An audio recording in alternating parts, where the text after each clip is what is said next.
السلام علیکم دوستوں.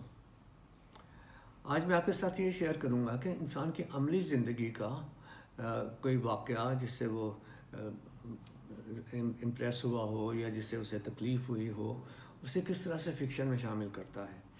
تو ہم لوگ اکثر جو پروفیشنز ہوتے ہیں ہمارے ان کے حوالے سے یا کوئی اور حادثہ یا واقعہ پیش آ جاتا ہے، اس حوالے سے ہم فکشن جو ہے وہ لکھتے ہیں اور اس کے اثرات جو ہیں ہمیں نظر آتے ہیں.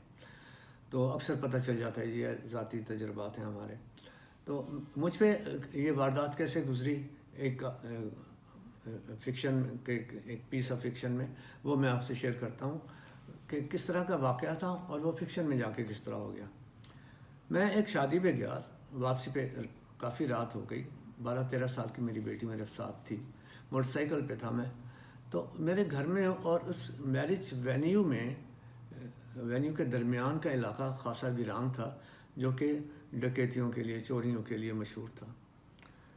تو پہلے تو میں ایک گاڑی کے پیچھے پیچھے آ رہا تھا، لیکن اس کے بعد کار جو ہے وہ الگ ہوگی. میں بائک پہ تھا تو پیچھے رہ گیا میں، اور اس کے بعد راستہ بھٹک گیا. تو یہ ایک بڑا مشکل مرحلہ تھا کہ اب کیا ہوگا. کسی سے راستہ پوچھو تو وہی کوئی مشکوک آدمی نہ نکل آئے، یا کسی سے بھی پوچھا جائے راستہ تو وہ خطرہ ہی خطرہ تھا. چاروں طرف کوئی یقین کی صورتحال تھی ہی نہیں. تو عجیب کیفیت میں کبھی ادھر جائے کبھی ادھر جاؤ، عجیب گھبرائے ہوئے، بیٹی کا ڈر، بیٹی کی عزت کا ڈر، پریشانی، یہ ساری ساتھ ساتھ چل رہی تھی. تو عجیب و غریب صورتحال میں، عجیب و غریب ذہنی کیفیات سے، عجیب خوف کے حوالے سے، بیٹی کے حوالے سے، اپنے حوالے سے، سارے. اپنا خوف تو اتنا زیادہ نہیں تھا، لیکن دوسرے مسائل یا شکوک بہت تھے زندگی کے بارے میں، اس وقت کے حالات کے بارے میں کہ ابھی کچھ بھی حالات شکل اختیار کر سکتے ہیں. تو بہرحال اللہ اللہ کر کے تو راستہ پکڑ لیا میں نے. تو اس کے بعد اس کا اثر بہت رہا کہ خدا نخواستہ یہ ہو جاتا، وہ ہو جاتا تو کیا ہوتا. تو بے شمار شکوک اور عجیب تذبذب کی کیفیت، پریشانی کی حالت، وہ کافی عرصہ برقرار رہی، اور اس کا اثر مجھ پہ کئی دن رہا. تو بعد میں ذرا تھوڑا ذہنی معاملہ ٹھیک ہوا، حالات ٹھیک ہوئے، ذہنی کیفیات ٹھیک ہوئی. تو میں نے کچھ لکھا اس کے بارے میں. تو موضوع اس کا ویرانہ ہی تھا. وہ میں آپ کو تھوڑا سا حصہ تھوڑا سا نہیں ہے، بلکہ وہ اپنے طور پہ سمجھ لیجئے کہ مکمل ہے، کہ وہ افسانہ سمجھ لیجئے کہ کیسے بنا، یا ذاتی خیالات جو ہیں کس طرح سے میں نے اسے بیان، اس واقعے کو شامل کیا. ویرانہ. میں ایک عرصے سے لکھ نہیں پا رہا، لکھنا چاہتا ہوں مگر لکھ نہیں پا رہا. سوچنا چاہتا ہوں تاکہ تحریر کی شکل بنے، مگر کامیاب نہیں ہو رہا. ہزاروں موضوع ذات سے لے کر کائنات تک میری آنکھوں کے سامنے ہیں، مگر میری نظروں میں سما نہیں رہے، اپنی شکلیں بنا نہیں رہے، اور میں انہیں اپنی دسترس میں محسوس کر کے ان کے ساتھ پلاسٹیسن کی طرح کھیل نہیں پا رہا. جسم یوں ہے کہ ایک مشین، نظر یوں ہے کہ ایک سکرین، بے جان مگر جانداروں کے کھیل تماشوں، خوشی و غم، آنسو و تبسم، مار دھاڑ، ظلم و زیادتی، محبت و عناد، سچ و منافقت، غرض موضوعات کے لامتناہی امکانات و احساسات سے ٹکراتی ہوئی ایک بے حس زمین، ایسی زمین جہاں آب حیات بھی گرے تو ویرانہ، یا ایسی موت جو نوکیلے و نظر نہ آنے والے کانچ سے ٹکرا کر حیرت کا باعث بنتی ہے. نظر کے سکرین بن جانے کا احساس ہے، مگر اس احساس کے بارے میں بے چارگی ہے جو سکرین پر چلنے والے مناظر کا دکھ سمیٹ سکتی تھی، ان کے ساتھ آنسو بہا سکتی تھی، اور ان آنسوؤں سے تر گیلی مٹی کو کمہار کے پہیے پر رکھ سکتی تھی. ایسا کرنے میں کتنا سکون تھا، ایسے نشتر سینے میں محسوس کر کے کوئی احساس سے ضیاع نہ تھا. یوں نہ تھا کہ پانی زمین پر ایسے گزر جائے جیسے شیشے پر سے، اور کچھ بھی جذب نہ ہو. اب ایسا ہو رہا ہے تو یہ کتنے دکھ کا درد ہے، تو یہ کتنے دکھ کا دور ہے، کتنی لاچارگی اور کتنے ضیاع کا احساس ہے. اس ضیاع کا احساس کسی ویرانے میں ایسے بھٹکتے غزال کی طرح ہے جو اپنی ماں سے بچھڑ گیا ہو اور اس کے سامنے بہت سے راستے ہوں اور ہر راستہ دور تک منزل کے نشان ظاہر نہ کرتا ہو۔ وہ غزال ایک راستے کو منزل کی راہ سمجھ کر اس پر سرپٹ دوڑتا ہوا اور پھر مایوس ہو کر واپس اسی ہزار راہ پر آ کھڑا ہوتا ہے اور پھر ایک نئے راستے کا تعین کر کے ادھر کو دوڑنے لگتا ہے۔ وہ سرپٹ دوڑتا چلا جاتا ہے اور پھر دور تک زندگی کے عدم امکان کے سبب وہاں سے بھی واپس بھاگتا ہے۔ ایسے ہی ایک راستے سے درندوں کی موجودگی کا احساس اسے واپسی کو دھکیلتا ہے تو دوسری طرف سناٹے کی بھنبھناہٹ اسے ڈرا دیتی ہے۔ وہ واپس اسی ہزار راہ پر آ کر ہانپنے لگتا ہے۔ وہ نئی راہوں کو حسرت اور امید سے دیکھتا ہے اور اپنی باقی ماندہ توانائی کو مجتمع کر کے ادھر کا رخ کر لیتا ہے۔ پھر توانائی میں مزید کمی کے احساس کے ساتھ وہ پلٹ آتا ہے اور ایک وقت ایسا آتا ہے کہ وہ خود کو بے عملی کے سپرد کر دیتا ہے۔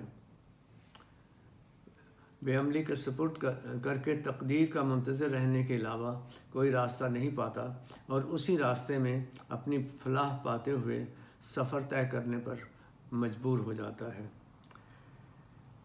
ایک رات میں نے بھی اسی غزال کی طرح سفر کیا تھا۔ وہ سفر آج کل مجھے اپنے ساتھ ساتھ چلتا محسوس ہو رہا ہے۔ اس رات میرے ساتھ تیز سفر کی سواری بھی تھی کہ میں خود کو ہرنوں کی طرح تیز دوڑا سکتا۔ اس رات میں اکیلا نہ تھا، میری جوان بیٹی بھی میرے ساتھ تھی اور میں ایسے ہی راستوں پر اپنی منزل کو کھو بیٹھا تھا۔ ہر راستے پر وہی مایوسی تھی اور لمحہ بلمحہ بڑھتے ہوئے خوف، ہر خوف سے بڑا خوف بیٹی کی عزت کا تھا۔ میں اپنے اعصاب مضبوط رکھے ہر خواب سے لڑ رہا تھا۔ ہر راستے سے ناکامی کے بعد ایک نئے اعتماد سے نئے راستے کا انتخاب کرتا۔ انہیں بھی ویران پایا۔ اندھیرے، لٹیرے یا خوف مجھے ہر کسی سے اس کی عزت کو بچانے کی کوشش کرنا تھی جو میرے بدن کا حصہ ہے۔ میرے ساتھ سہمی بیٹھی تھی جو میری عزت ہے۔ مجھے کہیں منزل نظر نہ آ رہی تھی مگر میں اسے کہیں چھوڑ نہ سکتا تھا۔ میرے چاروں طرف خوف تھے مگر وہ میری حرمت ہے جس کی حفاظت کے لیے مجھے ہر خوف پر قابو پانا تھا۔ اس وقت سوائے اس احساس کے میرے ساتھ کچھ بھی نہ تھا کہ وہ ایک ناقابل جدا ہستی ہے جس کے ساتھ میری بقا اور میرا وجود منسلک ہے۔ اس وقت میرے ذہن میں اس کے بچپن کی وہ شوخیاں دور دور تک نظر نہ آ رہی تھیں جس سے میری دنیا مہک اٹھتی تھی۔ اس کی کوئی ایسی تکلیف میری سوچ کا حصہ نہ تھی جس کے تصور سے میری روح کانپ جایا کرتی تھی۔ اس کی ایسی کوئی حرکت جو میرے لیے تخلیقی تحریک کا باعث تھی میرے حافظے سے ناپید تھی۔ اس رات جب میں اپنی ہستی کی حفاظت کے طور پر بھٹک رہا تھا تو ایک وقت آیا کہ میں نے اس غزال کی طرح خود کو ایک جگہ گرا دیا جہاں صرف تقدیر کے فیصلے کا انتظار ہوتا ہے، مگر آخری توانائی کے استعمال کی کوشش پر میری تقدیر مجھ پر راضی ہو گئی۔ تقدیر کی اس رضا کا تصور لگتا ہے مجھ میں اس توانائی کو اکٹھا کرنے میں بھی ضرور کامیاب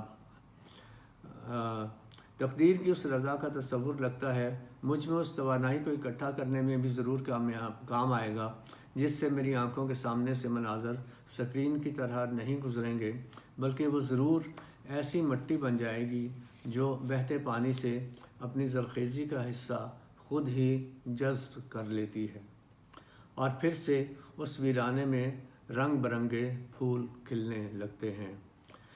میں آج کل کچھ لکھ نہیں پا رہا کہ مجھے رنگ برنگے لہلہاتے پھول پتھر لگتے ہیں اور کالے انجن میں لگی ریل گاڑی کے پتھروں پر چلنے کا احساس سے مجھے زندگی کی رفتار کی مطابقت نظر آنے لگی ہے۔ میں کیا لکھوں؟ اسکرائرس میں بسنے والے مجھے اس ریل گاڑی کے مسافر لگتے ہیں جو کسی وقت بھی کسی حادثے کے منتظر ہیں۔ میں کیا لکھوں کہ اس گاڑی کے غسل خانے سے گرتا پانی اور آبشاریں سب ایک ہیں۔ اسی انجن کا دھواں اور اس کے بدلے رنگوں میں اور بادلوں میں مجھے فرق دکھائی نہیں دیتا۔ میں کیا لکھوں کہ ہر مسافر کی منزل مجھے موت دکھائی دیتی ہے اور ہر سفر انسانی مجبوری۔ الڈس ہکسلے نے کہا تھا کہ خالی پن اور خاموشی کی حقیقتیں مقدس عزت کی علامت ہیں۔ جب کوئی خود میں اس عظمت کو پا لیتا ہے تو اس کی رفتار اپنے ارد گرد پھیلے ویرانے میں سست نہیں ہوتی۔ یہ الگ بات ہے کہ اسے وہاں کوئی سرائے یا کوئی منزل یا نخلستان بھی نظر نہ آئے۔ وہ زیادہ سے زیادہ ان کھنڈرات کو دیکھ پاتا ہے جو لبید کو بارش میں دھلے تاریخ کے واقعات کی ورق گردانی کرتے محسوس ہوئے تھے، مگر وہ انہیں محض دیکھ کر گزر جاتا ہے اور منزل کے مختصر ترین سفر کی تلاش سے غافل نہیں ہوتا۔ تلاش کے راستے کی وہ خاموشی اور خالی پن یقیناً مقدس عظمت کا پرتو ہے۔ مایوسی یا محرومی میں تلاش اور سفر کی حس کو بیدار رکھنا ہے۔ ارد گرد پھیلے ٹیلوں کو گروندے سمجھنا یا سراب سے پیاس بجھانے کی کوشش کرنا موت ہے، اور اس حس کو بیدار رکھنا اتنا ہی ضروری ہے جتنا میں اپنی بیٹی کو اس تاریکی اور ویرانے میں متوقع لٹیروں سے بچائے رکھنے کی کوشش کرتا رہا تھا۔ خاموشی پر سوچتے ہوئے مجھے گارسیا کے ایک ناول کا وہ جملہ یاد آ گیا کہ باعزت بڑھاپے کا راز تنہائی سے باوقار سمجھوتا ہے۔ مجھے ایسا ہی باوقار سمجھوتا اپنے تخلیقی تعطل کے دوران اپنی مایوسی سے کرنا ہے کہ تعطل تجربہ بن جائے اور اس کے اختتام پر اپنے باوقار اور باعزت ہونے کا یقین ہو۔ اس یقین اور اس خوشی کے بغیر میں کیا لکھوں کہ مجھے کسی نعرہ لگاتے ہوئے شخص کی آواز پر بازو ہوا میں تو نہیں لہرانے، یا کسی چلتے قافلے کے پیچھے سر جھکائے تو نہیں چل دینا۔ میں اپنے یقین اور خوشی کی لہر میں ہاتھ اٹھا دوں یا کسی قافلے کے پیچھے چل پڑوں تو میری ثوابدید کہ اس طرح میرے بازوؤں میں زیادہ طاقت بھی ہوگی اور بڑھتے قدموں میں زیادہ ثابت قدمی بھی۔ اور اگر کسی نئے ایسے راستے کا تعین ہو جائے جس سے سفر آسان ہو جائے تو یہ میری خوش بختی، اور اگر ایسا ہو جائے تو میں ضرور لکھوں گا اور اپنے اس عمل کو مقدس سفر کی علامت سمجھوں گا۔ Thank you very much.